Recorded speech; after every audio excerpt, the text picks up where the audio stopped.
Hello everyone, my name is Arthur and I am from Brazil. I'm here to show you my Axial XR10. I have just upgraded him. I have changed the rear axle and installed the front axle so I can have the four-wheel steering. I don't see lots of videos about this in YouTube. Yes, I know that there is. I have seen a few ones, but doesn't show a lot. I don't think I'm gonna show too much either. What I have to say is I love it. I think that my Axial XR10 are finally finished. I don't have much to do here. I know that I can improve it a lot with better tires, better phone, but I'm not sure I'm gonna change it.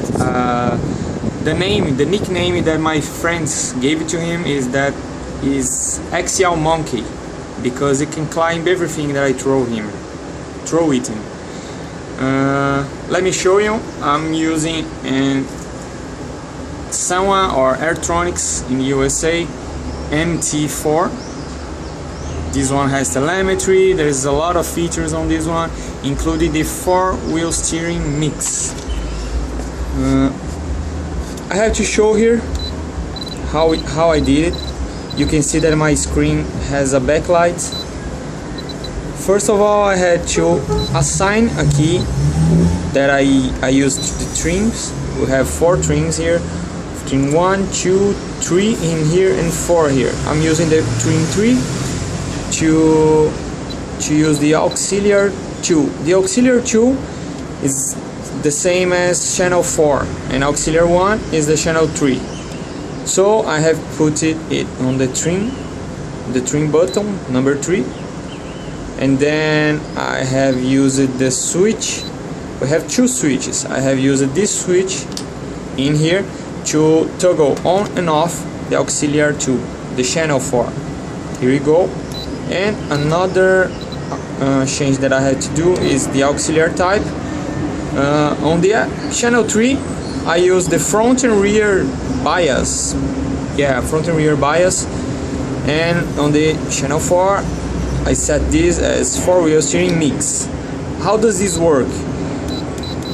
When I turn it on like this, I can change the modes on the trim channel. For instance, this one is just for the front one, so you can see it turns only the front wheels. When I change it to rear, just spin the rear, but you can see that we have a little bug. I don't know, maybe it's the radio or the receiver. When I turn the rear wheels, also the front axle turns a little bit. It's just for one side. It's a little weird. You can see that it's a problem, that's a bug on the system, but that's okay. The other function is normal. The normal is stunting, I think they call. That is like a crab mode. All the wheels goes to the same side, so the car just like changing lanes. And the next one is the reverse one. That's the most important for me. That the wheels turns to the same size of, for the opposite size, so it can turn a lot better.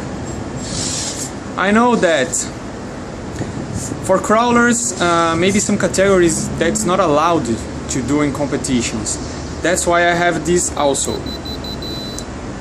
I turn on the front wheel. It's like a dig mode, so I can turn like this, like a pivot,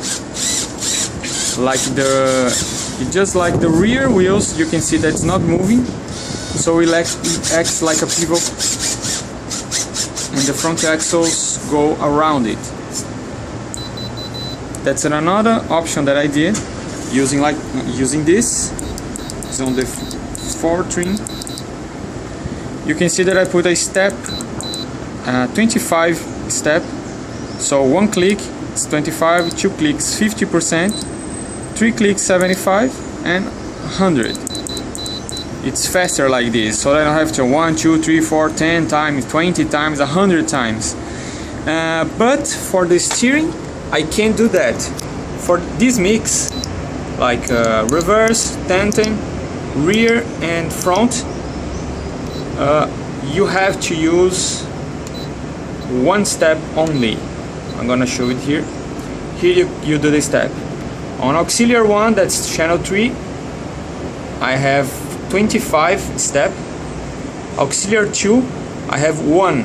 You can, if you put here like 5, 10, 25, you won't recognize it like this. You won't be able to change from reverse, normal, rear and front.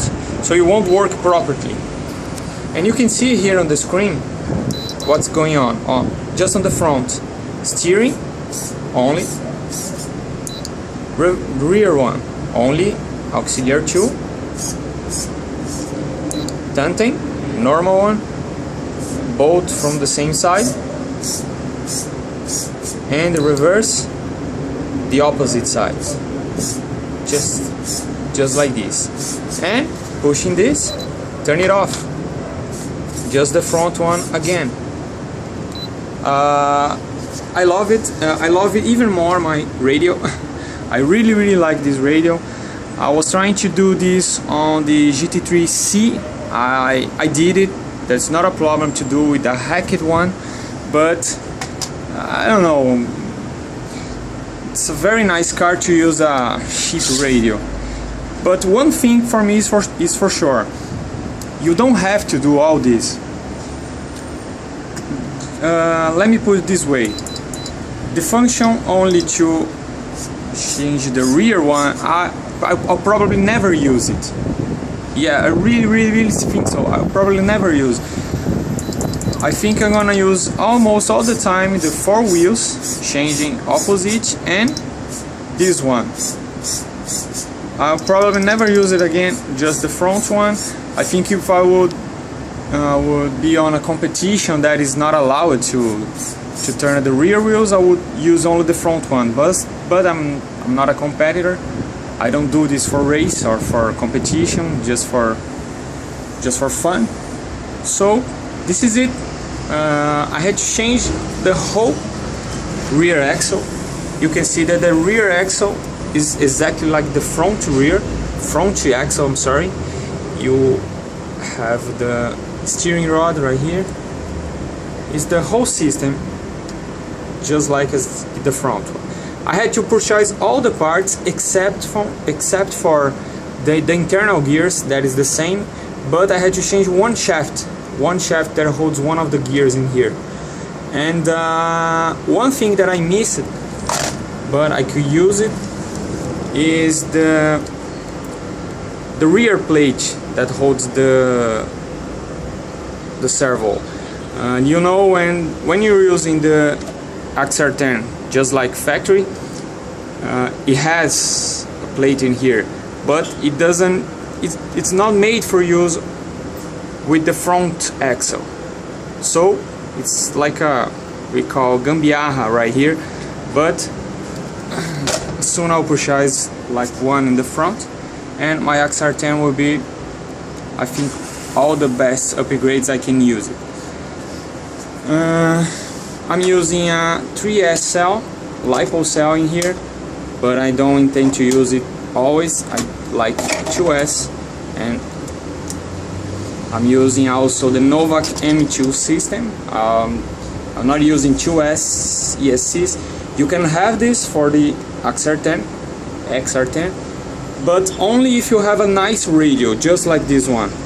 Because this radio has the function to use two ASCs at the same time, just like it did with steering mix. It can mix the ESC, but I think the Novak M2 does the job really good. It's a lot cheaper than having two, like Tekken FX or FXR.